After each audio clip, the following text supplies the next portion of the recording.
Um dos nomes mais importantes para os estudos de história no Maranhão, o professor Mário Martins Meireles, nasceu em São Luís, no dia 8 de março de 1915.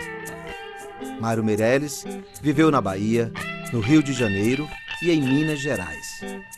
No Maranhão, ocupou diversos cargos públicos, tendo sido diretor do Banco do Estado do Maranhão e chefe da Casa Civil, no governo de Pedro Neiva de Santana.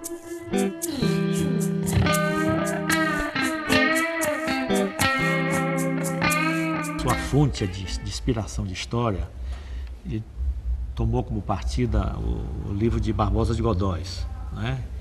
Que foi uma das primeiras pessoas, primeiros estudiosos que realmente tomou essa direção, essa decisão de se preocupar com a história do Maranhão, que até então era muito fragmentada. No plano propriamente da análise historiográfica, ele segue na trilha, né, daquele que foi o seu professor, né, no campo da historiografia, que foi Jerônimo de Viveiros, né, que tem uma grande obra, né, sobre a história do comércio do Maranhão, né, que é uma obra de cunho tradicional, uma visão tradicional da história, que foi montada em torno da ideia, né, da comemoração, né, da chamada Comissão da Praça, hoje a Associação Comercial do Maranhão. Então, falar do comércio é falar do desenvolvimento econômico a partir desse lugar dos comerciantes, do papel da Praia Grande. Ele tenta, né, pensar o Maranhão a partir de uma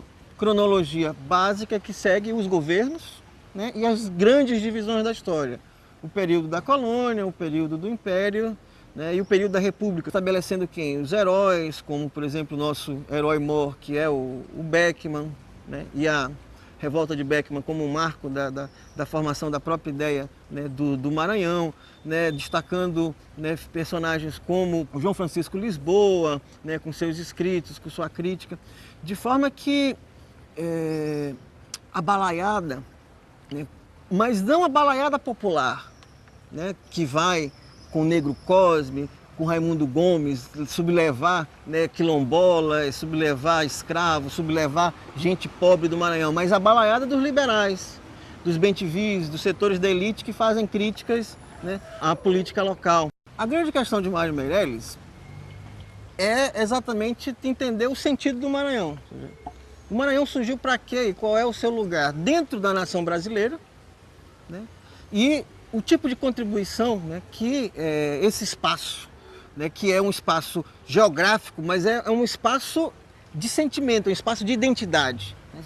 Como esse espaço de identidade, ele se localiza na nacionalidade. A ideologia da Atenas brasileira, a ideia da Fundação Francesa, tal como discutida pela professora Lourdinha Lawande, né, elas fazem parte desse problema, digamos assim. Ou seja, entender a especificidade do Maranhão e a sua contribuição dentro dessa questão mais geral, que é a formação da identidade nacional brasileira. Esse problema é um problema compartilhado por várias gerações de intelectuais locais, mas é o grande problema do Brasil.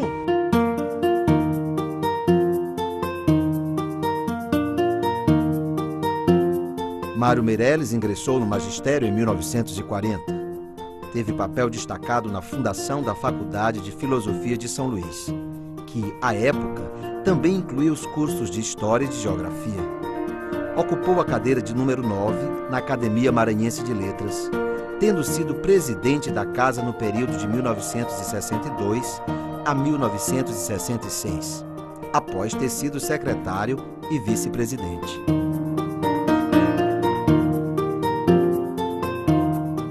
Ele foi um dos fundadores da Faculdade de Filosofia, que deu origem à Universidade Federal. Ele conseguiu, em última hora, faltava só uma biblioteca para que o Ministério da Educação reconhecesse a Faculdade de Filosofia. E não tinha biblioteca. Ele conseguiu a Biblioteca do Lítero. Era lá na Rua do Sol. Botou essa biblioteca no caminhão, levou para lá e chamou as autoridades e mostrou, e logo em seguida foi reconhecida a Faculdade de Filosofia. Mário era um autodidata, não tinha curso superior, era um estudioso, sabe? foi quem organizou toda a Academia Maranhense de Letras. Ninguém sabia de nada na academia, de papel, de ata, de reunião, de coisa nenhuma, quem foi membro de tal cadeira, quem substituiu, quem não substituiu. O Cláudio Cardoso, que foi presidente, delegou isso a Mário, e Mário foi fazer um trabalho de formiga. Mário foi uma pessoa destemida em termos de luta pela consolidação desta casa, da academia. Ele ocupou vários cargos na diretoria, foi secretário, foi vice-presidente, foi presidente. E o momento em que ele assumiu a incumbência de dirigi-la, dirigiu com um talento, com uma capacidade, com uma competência muito importante, que foi o momento em que a academia havia passado por um certo momento de turbulência, e ele consolidou a casa e depois dele realmente a academia passou a viver um outro momento. Procurou também, não só além de dirigi-la, né, de administrá-la, mas também de estudar, né, e de divulgar, de trazer à lume muitas histórias sobre a vida dos seus fundadores e das pessoas que haviam ocupado as cadeiras aqui da instituição.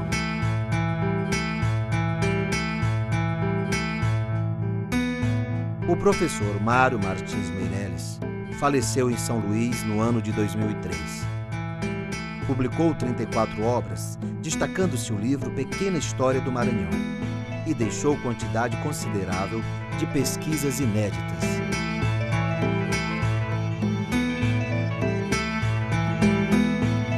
A perda dele foi uma perda lamentável, lastimável, né? Porque ele, embora já com a idade que tinha, mas ele era um homem que continuava produzindo. O professor Mário nunca deixou de produzir, sempre esteve atento, e era um homem que atendia com uma solicitude muito grande as pessoas que o procuravam. As portas da sua residência estavam sempre abertas para estudantes, para professores, para pesquisadores, para jornalistas. Então, o professor Mário Meireles é aquele monumento que, por mais que você não concorde com a postura intelectual que ele esposa nos seus trabalhos, você há de reconhecer o esforço que ele fez para fazer pelo menos um trabalho. Espero que nós façamos a nossa parte também. Ele fez a dele. Ele fez a dele e ele não pode pular sobre a sombra. Ele não pode passar para além do seu tempo. A interpretação histórica não era o forte dele. Até porque ao tempo dele não era a visão que se tinha da história. É antropologia. Antropologia o que é? É também luta pelo poder, conquista de espaço.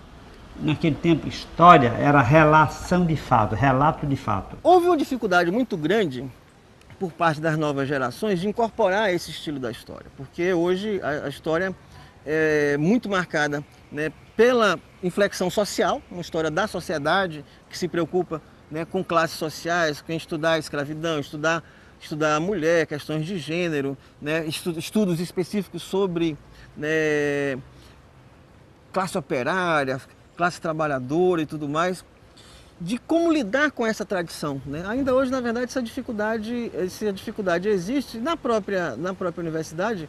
Você ainda não tem, digamos assim, um balanço de conjunto, né, sobre a obra do professor Mário. Ora, se ele está sempre como referência, é que ele é o maior, o melhor? Não, ele é um contributo crucial para nós.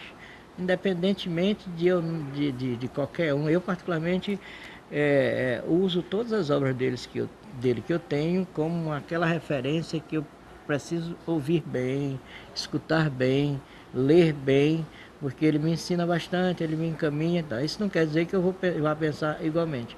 Eu acho que se não fosse ele, nós viveríamos num vácuo muito grande. Viveríamos num vácuo, perdidos de muita coisa. Porque ele foi um pesquisador da mais alta relevância que a gente já teve.